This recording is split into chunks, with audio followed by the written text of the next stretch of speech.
1492 সাল Christopher Columbus 3টি জাহাজ নিয়ে আটলান্টিক পাড়ি দিয়ে পা রেখেছিলেন এক নতুন ভূখণ্ডে, যাকে আমরা আজ আমেরিকা বলে চিনি। ইতিহাসের বই আমাদের এটাই শিখিয়েছে। কিন্তু যদি আমি বলি কলম্বাস যখন সেখানে পৌঁছান তার কয়েকশো বছর আগেই সেখানে বেজে উঠেছিল আজানের ধ্বনি, যদি বলি আমেরিকার আদিবাসীদের পোশাকে, ভাষায়, এমনকি তাদের স্বর্ণ মুদ্রাতেও লুকিয়েছিল এক অজানা ইসলামী ছাপ, আজ আননোন মিররের পর্দায় আমরা সময়ের ধুলোবালি সরিয়ে এমন এক বিতর্কের গভীরে যাব যা শুনলে আপনার গায়ের লোম খাড়া হয়ে যাবে। আজ আমরা খুঁজব মুসলিম নাবিকরা কি সত্যিই কলম্বাসের আগেই আমেরিকা আবিষ্কার করেছিলেন। এই বিতর্কের সবচেয়ে বড় প্রমাণটি লুকিয়ে আছে 1513 সালে আঁকা একটি মানচিত্রে। এটি তৈরি করেছিলেন অটোমান নৌবাহিনীর অ্যাডমিরাল পিরি লেইস। অবাক করার বিষয় হল, এই মানচিত্রে দক্ষিণ আমেরিকার উপকূল রেখা এবং অ্যান্টার্কটিকার বরফহীন উপকূল এমন নিখুঁতভাবে আঁকা হয়েছে যা কলম্বাসের সময়ের প্রযুক্তিতে অসম্ভব ছিল। প্রশ্ন জাগে, পিরি লেইস এই তথ্য কোথায় পেলেন? তিনি নিজেই স্বীকার করেছিলেন তিনি প্রাচীন 20টি মানচিত্র ব্যবহার করেছেন, যার অনেকগুলোই ছিল আলেকজান্ড্রিয়া লাইব্রেরির সময়কালের বা তারও আগের। তবে কি মুসলিম নাবিকদের কাছে এমন কোনো মানচিত্র ছিল যা পুরো বিশ্বকে আগে থেকেই চিনত?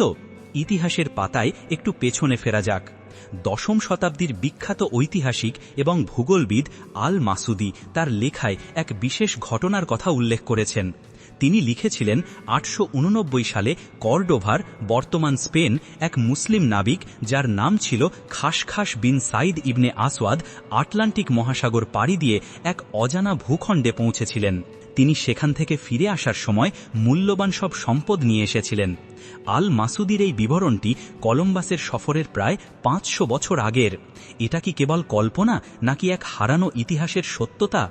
ভাষাবিদ এবং নৃবিজ্ঞানীরা যখন আমেরিকার আদিবাসীদের নিয়ে গবেষণা করেছেন, তারা কিছু বিস্ময়কর মিল খুঁজে পেয়েছেন। হার্ভার্ড বিশ্ববিদ্যালয়ের অধ্যাপক লিও ভেনার তার বই Africa and the Discovery of আমেরিকাতে দাবি করেছেন আমেরিকার অনেক আদিবাসী ভাষায় আরবি এবং আফ্রিকান মান্ডিকা শব্দের মিল পাওয়া যায়। যেমন চেরোকি আদিবাসীদের অনেক পোশাকে এমন প্যাটার্ন দেখা গেছে যা উত্তর আফ্রিকার মুসলিমদের পোশাকের সাথে হুবহু মিলে যায়। এমনকি কলম্বাস নিজেই তার ডায়েরিতে লিখেছিলেন যে তিনি কিউবার একটি পাহাড়ের চূড়ায় একটি মসজিদের মতো স্থাপনা দেখেছিলেন। ইতিহাসের এই শিহরণ জাগানো মোড়গুলো আপনার কেমন লাগছে?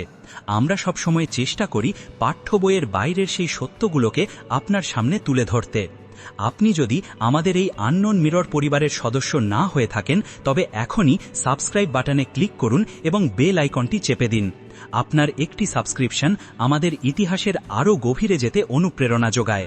আফ্রিকার মালি সাম্রাজ্যের কথা মনে আছে?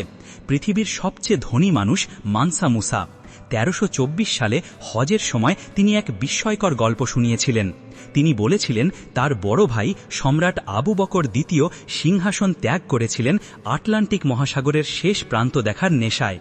তিনি 2000 জাহাজ নিয়ে আটলান্টিকের বুকে যাত্রা করেছিলেন। সেই জাহাজগুলো আর কোনোদিন ফিরে আসেনি। ইতিহাসবিদদের একাংশ মনে করেন সেই বিশাল নৌবহর সম্ভবত ব্রাজিলের উপকূলে পৌঁছেছিল। ব্রাজিলের কিছু অঞ্চলে আজান দেওয়ার মতো সুর এবং ইসলামিক রীতিনীতির অস্তিত্ব কি এই হারানো বহরেরই সাক্ষী? উত্তর আমেরিকার বিভিন্ন জায়গায় খনন কার্য চালিয়ে এমন কিছু মুদ্রা পাওয়া গেছে যা 8ম থেকে 10ম শতাব্দীর উমাইয়া বা আব্বাসীয় আমলের মুদ্রার সাথে হুবহু মিলে যায়। প্রশ্ন হল, কলম্বাসের আগে যদি কেউ নাই গিয়ে থাকে, তবে এই মুদ্রাগুলো সেখানে গেল কিভাবে? ক্যালিফোর্নিয়ার পাথরে খোদাই করা কিছু ক্যালিগ্রাফি পাওয়া গেছে যা দেখতে কুফিক আরবি হরফের মতো। অনেক গবেষক দাবি করেন এগুলো 8ম শতাব্দীর মুসলিম নাবিকদের রেখে যাওয়া চিহ্ন। অবশ্যই সব মুদ্রার দুটি পিঠ থাকে। মূলধারার অনেক ইতিহাসবিদ মনে করেন এই প্রমাণগুলো যথেষ্ট নয়। তারা বলেন কলম্বাসের দেখা মসজিদ হয়তো পাহাড়ের কোনো প্রাকৃতিক গঠন ছিল, কিংবা আরবি শব্দের মিলগুলো হয়তো নেহাতি কাকতালীয়।